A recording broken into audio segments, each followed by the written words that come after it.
Pinuweltahan ni Senadora Miriam Defensor Santiago ang isang pari na nagsabi raw na mapupunta sa impyerno ang senadora dahil sa panginsulto umano niya sa prosekusyon sa impeachment trial.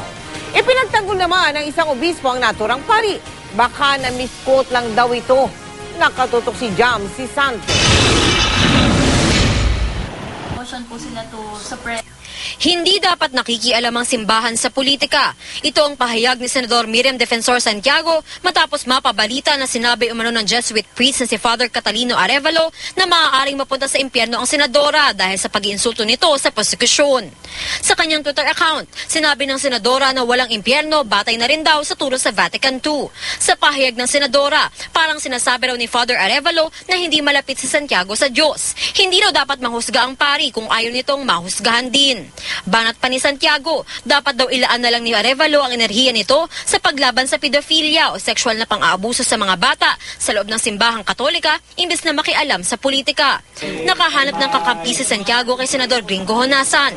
Hindi daw makakatulong ang umano'y mga sinabi ni Arevalo. Ito yung mga dapat minoderate, no? Dahil hindi ito nakakatulong, in fact nagpapalala pa ito. Ang tawag dyan yung mga incendiary statements na nagpapaprolong nung argumento in public or otherwise. Pinilit namin kunan ng pahayag si Father Arevalo pero tumanggi na itong magsalita sa harap ng kamera. Salita raw ng Diyos ang ginamit niya sa kanyang sermon at hindi na raw ito magsasalita pa. Sa isang artikulo naman sa pahayagang Philippine Daily Inquirer, sinabi ni Father Arevalo na dapat humingi ng tawad ang senadora para sa paggamit nito ng mga nakakainsulto mga salita laban sa mga membro ng prosekusyon.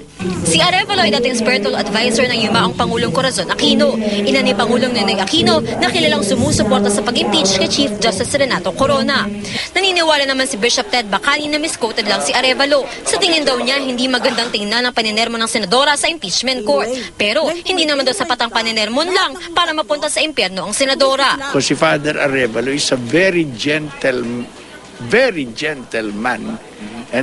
Hindi naman yan huhusga ng agad-agad. Kaibigan ko si Senator Miriam Defensor Santiago, pero gusto ko lang ipaabot sa kanya ang napakalakas ng negative feedback doon sa ginagawa niya. Sa tingin din ni Senador Panfilo Lacson, may mga panahong labis-labis na raw ang pananabon ng senadora sa prosekusyon. Hindi lang noong last hearing, maski noong previous hearings, meron talagang maski pa paano excesses sa pagtrato. And we must, if I can recall, I never heard Senator Santiago lecture on the defense panel. Hindi din daw dapat nagmura si Santiago kahit pa binura ang mga ito sa Senate records. That's really uncalled for, in front of millions of Filipinos here and abroad watching the proceedings on live television show pagkatapos magsasalita ka ng ganon.